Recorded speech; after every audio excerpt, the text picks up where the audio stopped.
بسم الله الرحمن الرحيم وبه نستعين وعليه نتوكل. أعزائي أعضاء جروب وقناة أرانب جد عصام، عزيزي مربي الأرانب المبتدئ، أتمنى لما يوصلك الفيديو ده إن أنت تكون في أتم صحة وأسعد حال، اللهم آمين يا رب العالمين. معكم جد عصام من عزبة النخل القاهرة. تليفوني 0113677277.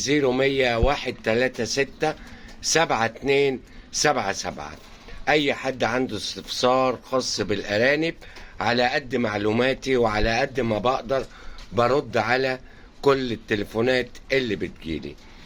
النهاردة يا جماعة انا هتكلم عن موضوع مهم جدا. البني ادم مننا، احنا في شهر رمضان، ربنا يا رب يتقبل منا جميعا.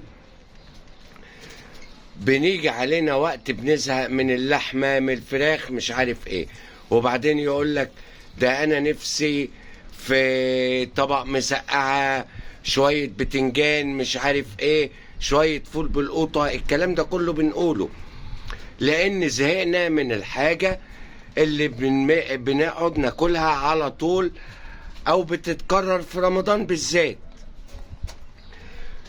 الارانب نفس الحكاية. الارنب بيجي عليه وقت بيزهق من العلف، بيرفض العلف، بيبعتر العلف، بيبعزق العلف.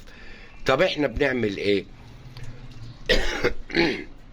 عفوا معلش، عندي دور برد شوية. بنيجي كل فترة ونأكله بقدونس، نأكله جزر، ده جنب وجبة العلف. مش اقطع العلف واكل جزر او اكل بقدونس او الحاجات دي، لا طبعا، دون بيبقى بجانب الوجبة الاساسية للعلف. بص حضرتك، شوف كده الارانب اهي نايمة وكويسة. بص مجرد ما بحط لها البقدونس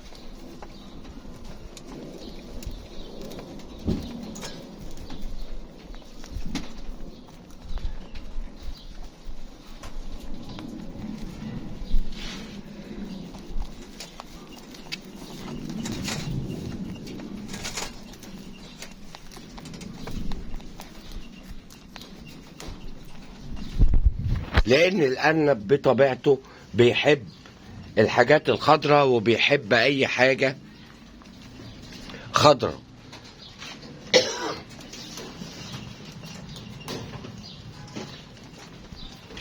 دايما بننوع للارنب في الاكل اللي بياكله. لو حضرتك اشتريت ارانب جديدة، ممكن الارانب الجديدة اللي انت اشتريتها دي تقطع اكل لمدة يوم او اتنين. طب بنعمل ايه؟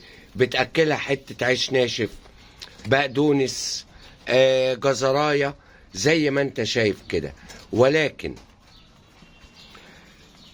في ناس تقول لي طب ممكن نأكل اللي هو الكرنب، قشر الكرنب، الخس، الحاجات دي. لا، الحاجات دي يا جماعة تعمل انتفاخات للأرانب. الخس والحاجات دي تعمل انتفاخات للأرانب، فياريت تبعد عن الخس، عن الكلام ده كله، عشان المشاكل اللي ممكن تسببها. انما البقدونس مفيد جدا جدا للأرنب.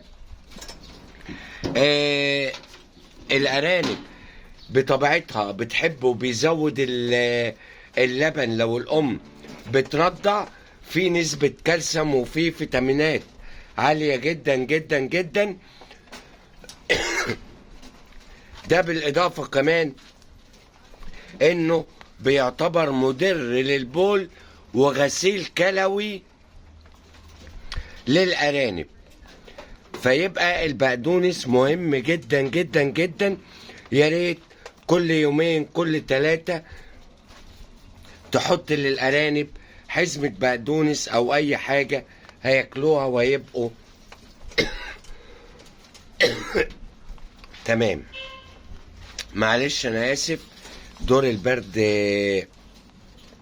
بيخلينا كح شوية، أضطر إن أنا يمكن اكل بقدونس مع الارانب، بس بعد الفطار بقى يمكن اخف.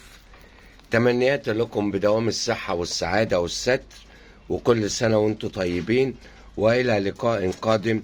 لكم حبي ودعواتي، والسلام عليكم ورحمة الله وبركاته.